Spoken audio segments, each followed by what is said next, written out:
U toponimima Italije možemo prepoznati neke oblike našeg kolektivnog imena, kao što su Srbi i Rasi, odnosno Rašani. Kako je došlo do toga i šta nam to otkriva o istorijskim vezama između naroda ovog prostora i Srba, saznaćete u ovoj emisiji.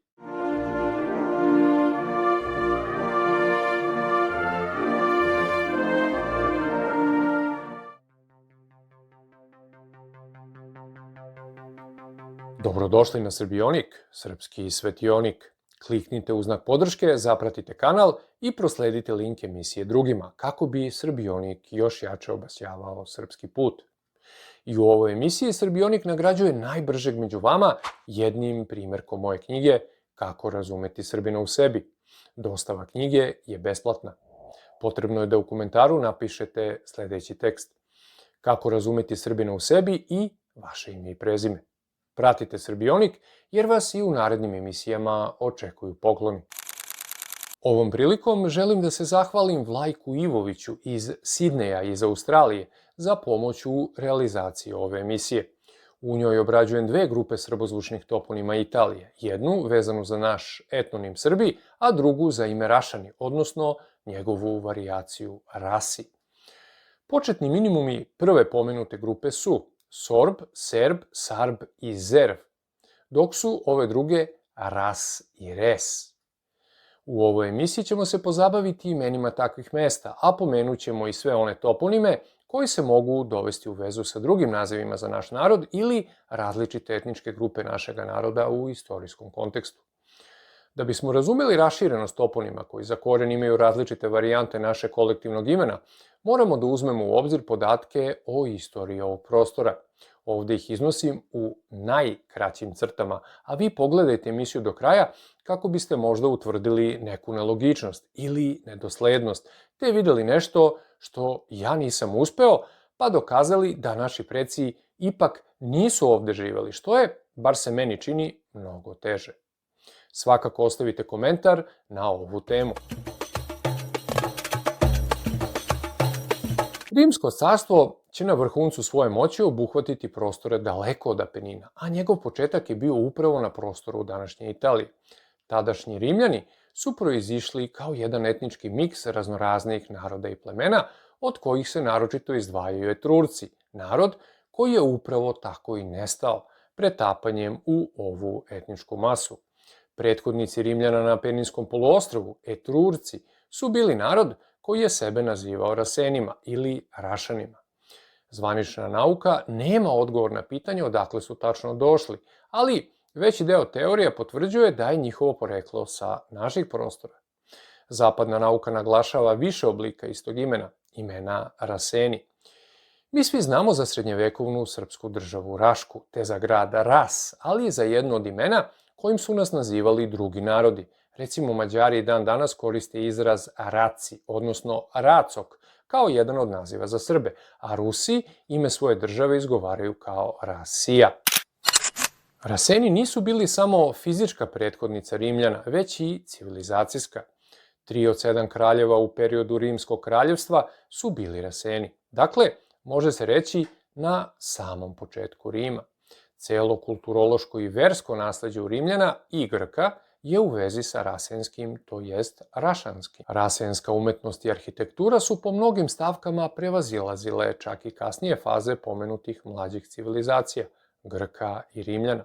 Natpise koji se sreću na rasenskim nadgrobnim pločama dešifrovao je srpski etnolog i teolog Svetislav Bilbija, koristeći se našom azbukom, čitajući ih s desna na levo.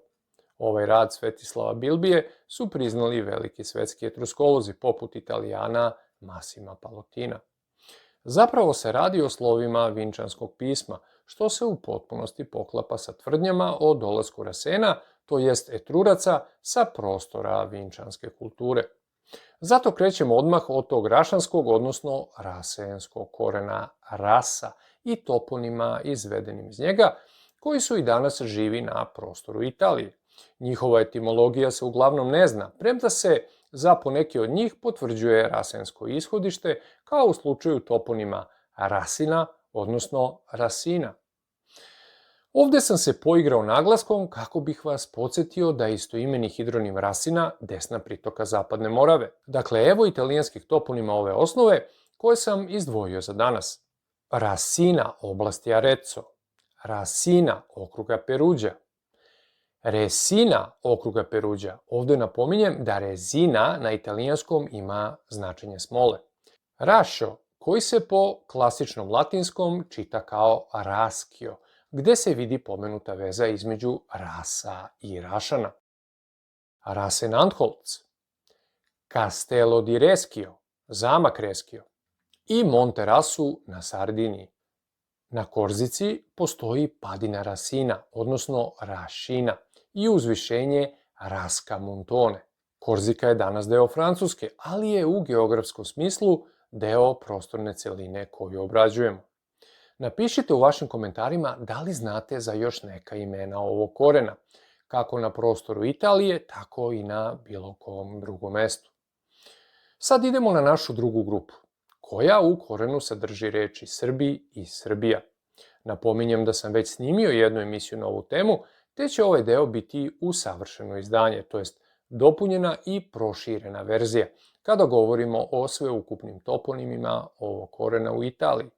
Svakako odgledajte do kraja pa prosudite sami da li su naši preci starosedeoci prostora Italije. U mojoj knjizi Moravac Grka Zorbe, na primjeru više od 100 grčkih reči, otkrićete kako je srpski jezik oblikovao grčki. U knjizi Kako razumeti Srbina u sebi pokazujem da su srpske reči kod koji određuje naše zajedničke osobine. Pa tako, na primjer, naše ime Srbi razotkriva zašto postižemo vrhunske rezultate u svim sportovima, a naročito timskim nad daleko brojnijim narodima. U knjizi Najvažniji srbonimi Grčke saznaćete zašto su Atina, Solun i Olimp toponimi srpskog porekla. Moje knjige možete naručiti na email adresu srbionik@gmail.com. Ostavite adresu i broj telefona, pa će vam knjige biti poslate post ekspresom. Priča koju ćete sad čuti je za rubriku Verovali ili ne. Mi smo više puta ponovili da je oblik sorb istorijski učestao etnonimski minimum koji zapadni narodi kroz istoriju koriste za imenovanje Srba. Poreklo imena ovih toponima se zvanično u najvećem broju slučajeva vezuje za latinsku reč sorbus, koja označava rod drveća i žbunastih biljaka iz porodice ruža. U nas ovaj rod nosi naziv jarebike. Od njih je verovatno najpoznatije listopadno drvo po imenu skoruša ili sorbus domestica. Kako rekoh u prethodnoj emisiji, ovo drvo ima jako kisele plodove koji su upotrebljivi onda kad su gnjili. U ovoj emisiji ćemo vidjeti da su i zvanični jezički aršini, poput plodova skoruše, jednako kiseli za pojesti, te da su upotrebljivi baš kao i pomenuti plodovi, onda kad su truli. Za početak pomenuću da skoruše na ovom prostoru danas skoro da uopšte nema, te je ona zaštićena vrsta drveta, ali tvrdi se da ju je nekad bilo u toj meri da je baš mnogo mesta nazvano po njoj. Pomislim čak i da ovi fini ljudi zbore istinu, kako bi to bilo kad bismo imali šljivcige i džanarike za imena povećeg broja srpskih mesta.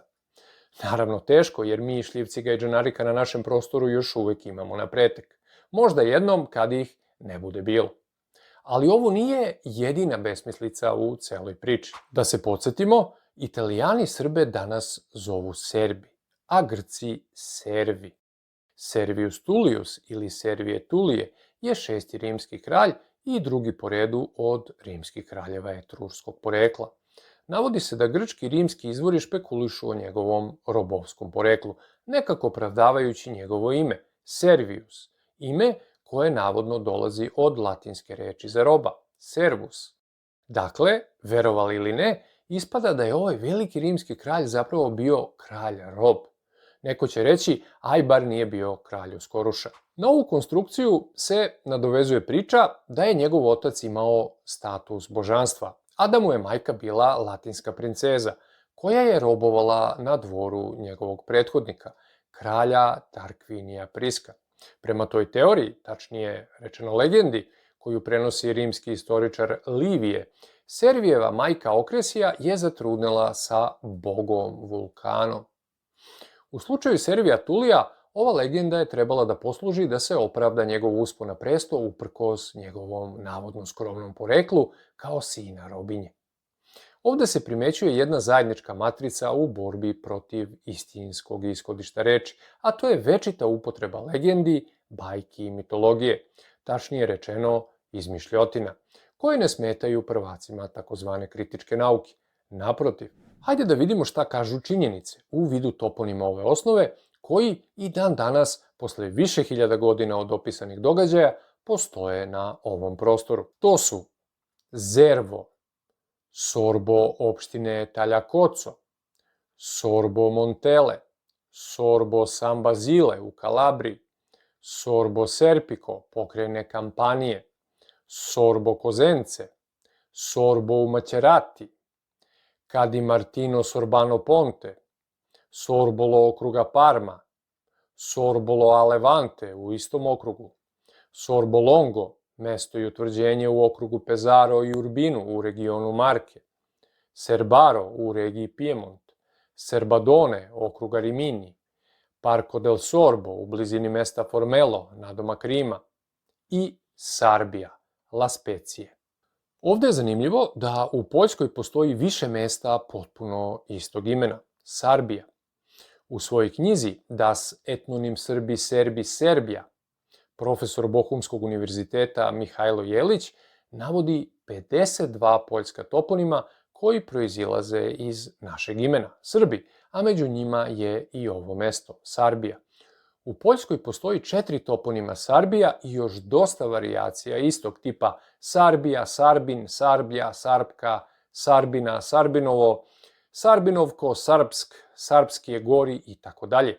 Isti slučaj i sa Rumunijom, gde samo toponima Sarbi ima 10, a ostalih varijacija na desetine. Priča je slična i sa Bugarskom, vodeći se istim izvorom. A sad još jedan podatak koji vas može iznenaditi. U okviru provincije Nuoro na Sardiniji, u blizini današnjeg grada Foni, nalazilo se mesto Sorabile i rimska putna stanica Nemus Sorabense, u prevodu Srpska šuma. Rim je osvojio Sardiniju u 3. veku pre nove ere. Ovaj toponim očigledno dovodi Srbe u istorijsku vezu sa prostorom Sardinije. Drugih teorija poreklo ovog imena nema, ali se o svemu tome u zvaničnim krugovima preterano ne talasa. Ovo je svakako izvrsna tema za jednu posebnu emisiju.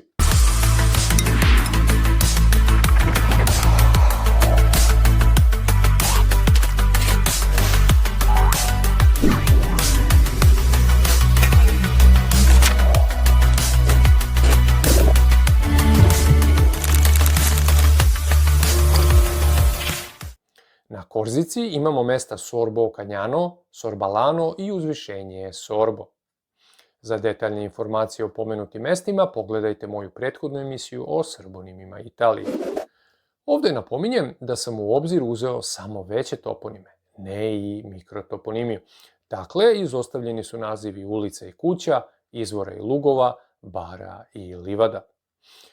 Da sam to uradio, ova mapa bi izgledala mnogo drugačije.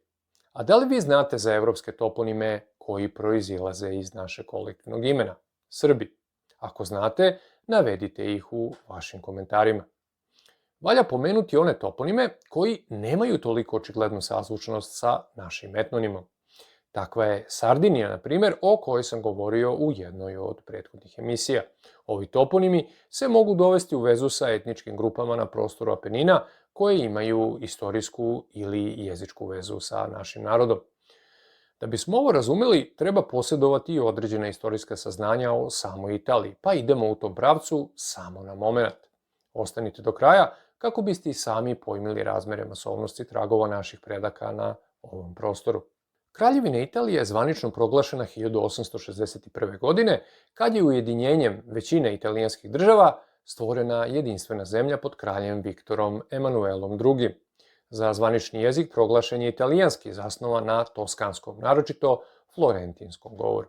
Međutim, u tom trenutku italijanski kao zajednički jezik govorio je vrlo mali procenat stanovništva, prema nekim procenama samo 2 do 10%. Većina ljudi koristila je lokalne dijalekte i jezike koji su se znatno razlikovali jedni od drugih. To smo, na primjer, mogli da vidimo u legendarnom suđenju mafijaškim glavešinama, u takozvanom Maxi procesu, na italijanskom Maxi processo, u kom je istovremeno suđeno stotinama optuženih Italijana. Bez prisustva prevodioca, sudsko veće je neprestano opominjalo optužene da u svojim izjavama koriste isključivo italijanski jezik, jer njihove izjave drugačije nisu mogli da razumeju.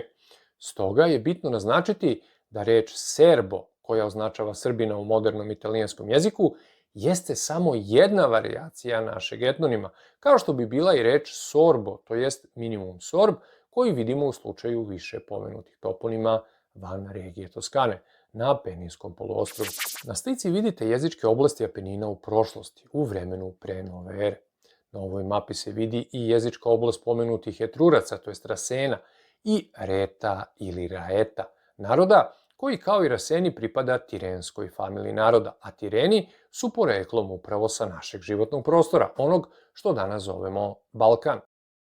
U tu grupu se prema antičkim autorima ubrajaju i Pelazgi ili Belazgi, beli ljudi, narod koji je živeo na prostoru današnje Grčke.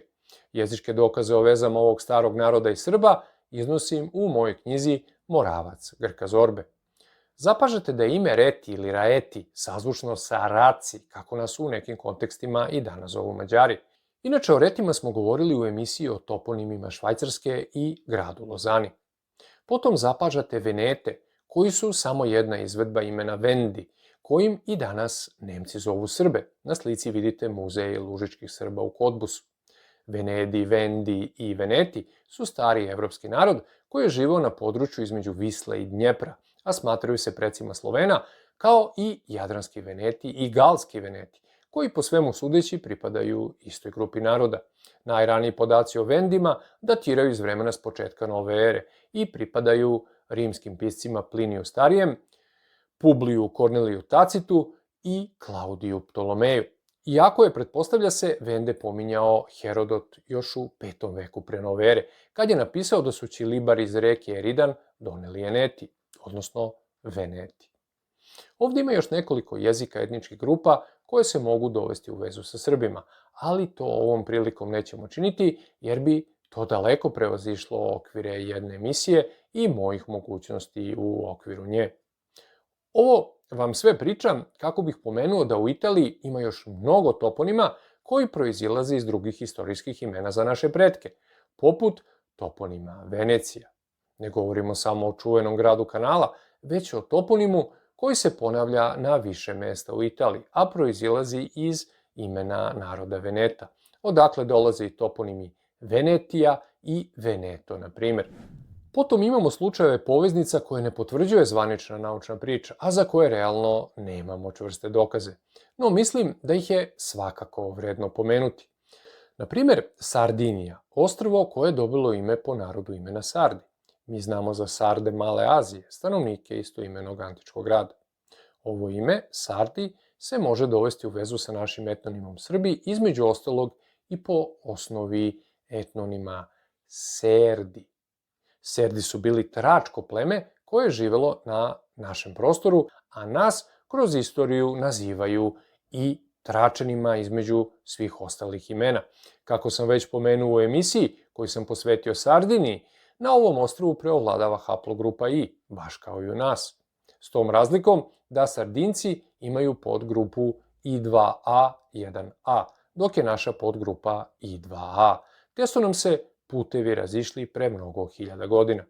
Na ostrvu Sardinija imam još mesta kao što su Serdijana, koju sam pomenuo u istoj emisiji, potom mesta Bari Sardo, Meana Sardo, Riola Sardo i Ala dei Sardi. Za više informacije o Sardiniji i njenim vezama sa našim precima, pogledajte emisiju Sardinija, sestra Srbije. Podvlačim, ako bismo ušli u diskusiju o ostalim etničkim imenima srpskog porekla, naišli bismo na neuporedivo više toponima ove prirode. Namjesto zaključka, hajde da pogledamo ove dve mape.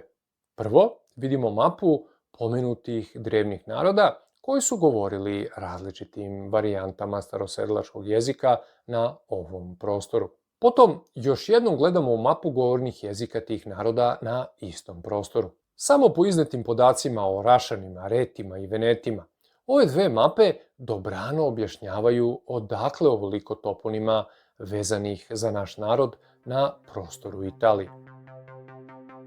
Ne zaboravite da navedete da li vi znate za neki toponim korena Srbi ili pak Rašani u Italiji kao i na bilo kom drugom mestu. Takođe, znate li možda za toponime koji nisu ovakvih korena, ali se mogu dovesti u vezu sa Srbima? Svakako ostavite komentar, a ja vas pozdravljam do sledećeg srbovanja na ovom kanalu.